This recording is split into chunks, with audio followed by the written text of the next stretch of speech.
1994 жылы ақпанның 24 күні Қонаевтың есімін мәңгі есте қалдыру туралы президент Нұрсұлтан Әбішұлы Назарбаевтың арнайы қаулысы шықты.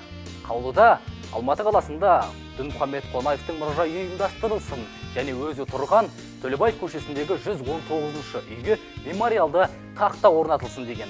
Араға 8 жыл салып, елбасы тапсырмасымен Қонаевтың музей ашылды. Ал 100 жылдық мерейтойы қарсаңында Қонаевтың өзі тұрған 4 бөлмелі осы пәтері мемориалды музей болып, келушілерге есігін айқара ашты. Шаңырақ бұл күнде қалың қазақтың жиі бас сұғатын мәдени мекеніне айналған.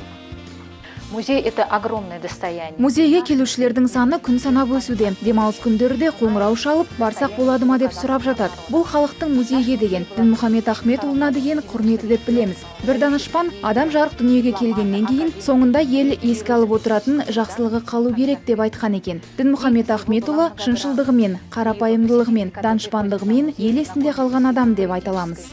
Қонаев музейінде 5000-ға жуық кітап, 3000-ға тарта сый бұйымдары, жалпы саны 8000 экспонат сақтаулы. Құран кәрімнен бастап қазақ, орыс, ағылшын, араб, неміс, француз тілінде жазылған әдеби, мәдени және салалы техникалық кітаптар бар. Дінмұхамед Қонаев коллекция жинаумен әуестеніп, кішкентай кітаптар жинаған. Олардың арасындағы көлемі жағынан ең кішкентайы Сәкен Сейфуллиннің Сыр сандық кітабы. Танымал коллекцияларының бірі оттықтар. 50 жыл бойы бір-біріне ұқсамайтын 467 оттық жинаған. Президенттер мен әлемге танымал тұлғалар Брежнев, Саддам Хусейн, Кеннеди сыйға берген оттықтар да коллекция сапында. Ұлыбритания мемлекетінде болған кезінде бұл кісіге сол мемлекеттен берілген, яғни атақты ағылшын жазушы Уильям Шекспирдің 2 кітабы Гамлет және Ромео Джульетта. Сол яғни кітап бейнесінде бейнеленген зажигалкалар.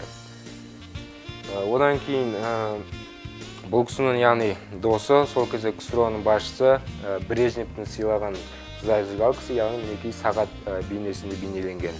200-ден астам күріш түрін өндіретін сыр дихандары мына суретті 70 жасқа толған шағында сыйлаған. Зухра анамыздың ернін және Дінмұхамед Ахметұлының галстугын саларда ғана бояу қолданған. Еш бояуды пайдаланбай көк матаға жібек жіптермен көмкеріп шыққан суретте ерекше. Таза күмістен жасалған жалғыз тапанша, ең көне білтелі мылтық, кезіктер мен кавказдық қанжарлар және аңшылық мылтықтары мен пышақтары ең танымал коллекция. Әрине, қару-жарақтар жиынтығының ішіндегі көбінесе 80% ол сыйлыққа берілген аңшылық мылтықтар болып саналады. Соның ішіндегі кезіндегі 70 жылдары Германияның Демократия Республикасының сол кезде басшысы болған Эрих Хонекердің берген аңшылық мылтығы бар. Бұл 7,9 мм калибрлі қос ауызды аңшылық мылтығы. Дінмұхамед Ахметұлы Қонаевқа тағы бір сонша ұлы ғұлама адамның, яғни Югославияның сол кезде басшысы болған Йосип Брос Титоның берген аңшылық мылтығы бар.